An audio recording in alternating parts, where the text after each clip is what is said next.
Hey there, welcome to Fresh. I'm Sarah and this is Mia. And today we're going to be making Berry protein muffins. berry protein muffins. Yeah.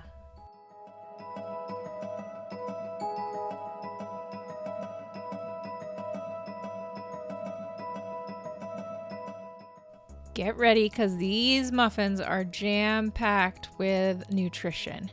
All right, so I'm going to take roughly 2 tablespoons of flour and put that right into our pre-cut berries. And then I'm going to have 3.5 cups of flour, 5 tablespoons of flaxseed, 4 scoops of vanilla protein powder. You can use plain protein powder if you would like, but then add in a teaspoon of vanilla. 1 tablespoon of baking powder and 1 teaspoon of salt. Go ahead and stir that all together, including the berries, so that way they are fully coated.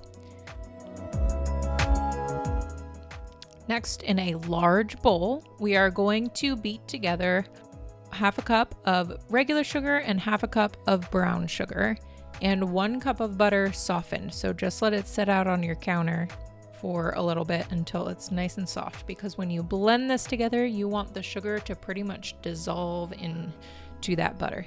So it's going to be nice and fluffy. When you start to add in 4 large eggs, 1¼ cup of milk, and 1 cup of Greek yogurt right into that mixer. As you are adding these, make sure you are periodically scraping down the sides of the bowl so that way it becomes fully blended.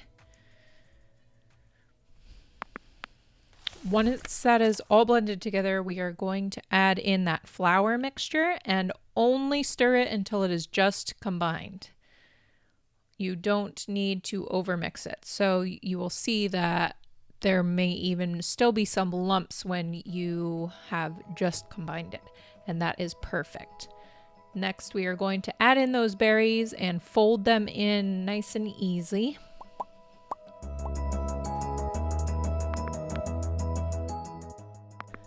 Then you're going to scoop it into your muffin tins. I use half mini muffins and half regular size muffins. Either way, you're going to fill them till they're 3/4 of the way full. Now I need to make the streusel topping. I highly recommend you do that before you even start making the muffin mix. But that is 1 cup of regular sugar, 2/3 cup of flour, 1/2 cup of softened butter, and 3 teaspoons of cinnamon, all mixed together until it's crumbly. And you can go ahead and throw that right on top of those muffins. And then we are going to put them in a 350-degree oven for roughly 15 minutes for mini muffins and 22 minutes for regular size muffins. Either way, when you poke the top of those muffins, they should be able to spring back. That's when they're done. What berries are you putting in your muffins? Let me know in the comments below.